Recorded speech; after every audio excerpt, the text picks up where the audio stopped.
और अब श्रीमद् भगवत गीता पर कुछ सात्विक तात्विक चर्चा हो जाए, अर्थात श्रीमद् भगवत गीता क्या संदेश देना चाहती है यह जानने की कोशिश करते हैं।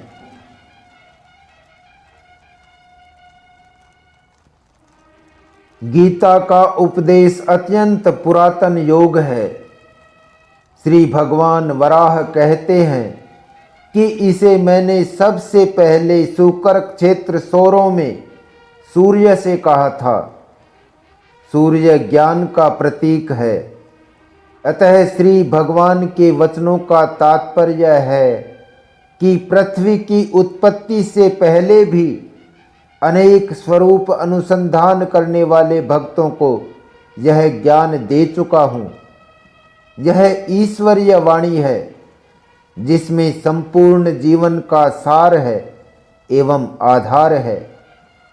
मैं कौन हूँ, यह देह क्या है, इस देह के साथ क्या मेरा आदि और अंत है, देह त्याग के पश्चात क्या मेरा अस्तित्व रहेगा, यह अस्तित्व कहाँ और किस रूप में होगा, मेरे संसार में आने का क्या कारण है, मेरे देह त्यागने के बाद क्या होगा, कहाँ जाना होगा। किसी भी जिज्ञासु के हृदय में ये बातें निरंतर घूमती रहती हैं। हम सदा इन बातों के बारे में सोचते हैं और अपने को, अपने स्वरूप को नहीं जान पाते। गीता शास्त्र में इन सभी प्रश्नों के उत्तर सहज ढंग से श्री भगवान ने धर्म संवाद के माध्यम से दिए हैं। इस देह को, जिसमें 36 तत्व जीवात्मा की उपस्थिति के कारण जुड़कर कार्य करते हैं, इसे क्षेत्र कहा है और जीवात्मा इस क्षेत्र में निवास करता है, वही इस देह का स्वामी है। परंतु एक तीसरा पुरुष भी है। जब वह प्रकट होता है, अधिदेव अर्थात 36 तत्वों वाले इस देह क्षेत्र को और जीवात्मा क्षेत्रज्ञ का नाश कर डालता है। यही उत्तम पुरुष ही परम स्थिति और परम सत्य है। यही नहीं, देह में स्थित और देह त्याग कर जाते हुए जीवात्मा की गति का यथार्थ वैज्ञानिक एवं तर्क संगत वर्णन गीता शास्त्र में हुआ है। जीवात्मा नित्य है और आत्मा उत्तम पुरुष को जीव भाव की प्राप्ति हुई है। शरीर के मर जाने पर जीवात्मा अपने कर्मानुसार विभिन्न योनियों में विचरण करता है। गीता का प्रारंभ धर्म शब्द से होता है तथा गीता के 18वें अध्याय के अंत में इसे धर्म संवाद कहा है।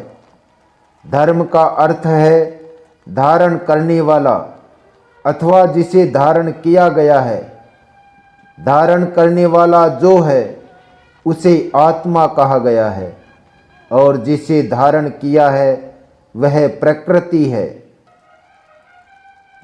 आत्मा इस संसार का बीज अर्थात पिता है और प्रकृति गर्भ धारण करने वाली योनि अर्थात माता है। धर्म शब्द का प्रयोग गीता में आत्म स्वभाव एवं जीव स्वभाव के लिए जगह जगह प्रयुक्त हुआ है। इसी परिप्रेक्ष्य में धर्म एवं अधर्म को समझना आवश्यक है। आत्मा का स्वभाव धर्म है अथवा कहा जाए धर्म ही आत्मा है। आत्मा का स्वभाव है पूर्ण शुद्ध ज्ञान। ज्ञान ही आनंद और शांति का अक्षय धाम है। इसके विपरीत अज्ञान, अशांति, क्लेश और अधर्म का द्योतक है। आत्मा अक्षय ज्ञान का स्रोत है। ज्ञान शक्ति की विभिन्न मात्रा से क्रिया शक्ति का उदय होता है। प्रकृति का जन्म होता है। प्रकृति के गुण सत्व रज तम का जन्म होता है। सत्व रज की अधिकता धर्म को जन्म देती है। तम रज की अधिकता होने पर आसुरी वृत्तियां प्रबल होती हैं और धर्म की स्थापना अर्थात गुणों के स्वभाव को स्थापित करने के लिए, सतोगुण की वृद्धि के लिए अविनाशी ब्राह्मी स्थिति को प्राप्त आत्मा अपने संकल्प से देह धारण कर अवतार ग्रहण करती है। संपूर्ण गीता शास्त्र का निचोड़ है, बुद्धि को हमेशा सूक्ष्म करते हुए महाबुद्धि आत्मा में लगाए रखो तथा संसार के कर्म अपने स्वभाव के अनुसार सरल रूप से करते रहो। स्वभावगत कर्म करना सरल है और दूसरे के स्वभावगत कर्म को अपनाकर चलना कठिन है, क्योंकि प्रत्येक जीव भिन्न भिन्न प्रकृति को लेकर जन्मा है। जीव जिस प्रकृति को लेकर संसार में आया है उसमें सरलता से उसका निर्वाह हो जाता है।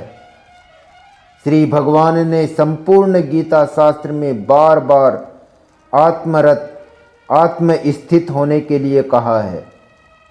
स्वाभाविक कर्म करते हुए बुद्धि का अनासक्त होना सरल है, अतः इसे ही निश्चयात्मक मार्ग माना है। यद्यपि अलग अलग देखा जाए तो ज्ञान योग, बुद्धि योग, कर्म योग, भक्ति योग आदि का गीता में उपदेश दिया है, परंतु सूक्ष्म दृष्टि से विचार किया जाए तो सभी योग बुद्धि से श्री भगवान को अर्पण करते हुए किए जा सकते हैं। इससे अनासक्त योग, निष्काम कर्म योग स्वतः सिद्ध हो जाता है।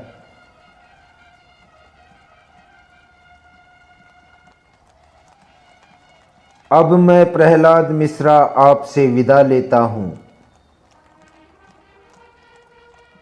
जय श्री कृष्ण, जय सिया राम, जय गोपाल जी की। हरि ओम तत्सत, हरि ओम तत्सत, हरि ओम तत्सत।